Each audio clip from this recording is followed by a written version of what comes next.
मैंने कुरान करीम की जो आयत तिलावत की है, ये वो आयत है जो ज़िंदगी में आप हजरात ने खुसूसी औकात में इसको सुना होगा। खुसूसी औकात का मतलब अक्सर हजरात का जब निकाह हुआ होगा तो उस निकाह में इस आयत को पढ़ा जाता है, खुतबा निकाह में। चूँकि ज़िंदगी में इंसान के ख़वातीन की शमूलियत जो बड़े दर्जे में और अहम दर्जे में होती है वो शादी से होती है, शादी के बाद होती है। और शादी का जो हमारे यहाँ एग्रीमेंट होता है, जिंदगी का एग्रीमेंट कहना चाहिए, वो निकाह के जरिए से होता है। और निकाह के मौके पर जो खुतबा पढ़ा जाता है, उस खुतबे के अंदर जो आयात कुरानी पढ़ी जाती हैं वो सिर्फ इसलिए नहीं होती कि बस एक सवाब का काम है या खुशी का वक्त है, चंद आयत कुरान पढ़ ली, नहीं, बल्कि उनका बाकायदा इंतखाब किया गया।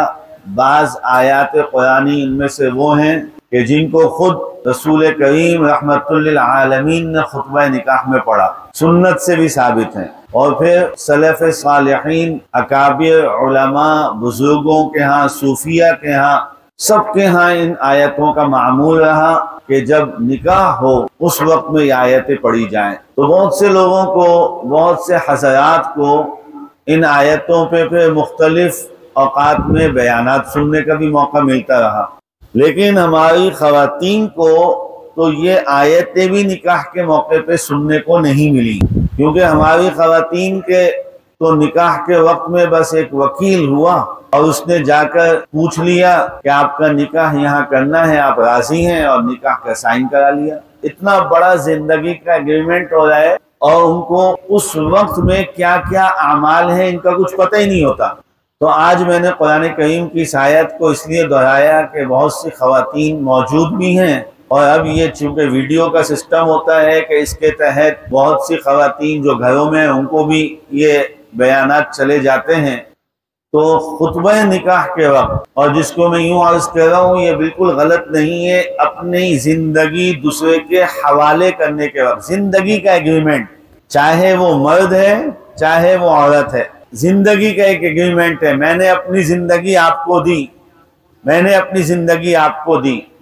ख़वातीन की जानिब से यह एग्रीमेंट ज्यादा बड़ा है, लेकिन मर्दों की जानिब से भी ये एग्रीमेंट कोई छोटा नहीं होता, बहुत बड़ी जिम्मेदारी का एग्रीमेंट होता है।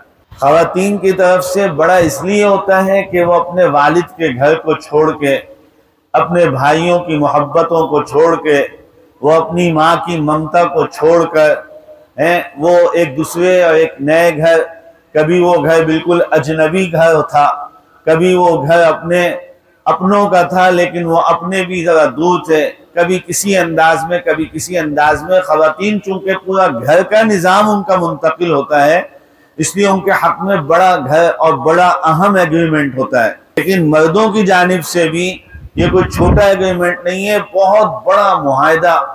और इस मुआहदे की हैसियत और अहमियत आप इससे अंदाज़ा लगाएं कि इस लफ्जी हो या लिखे हुए एग्रीमेंट की सूरत में हो, ज़रा से लम्हों के अंदर एक हराम वो आपके लिए हलाल हो गया।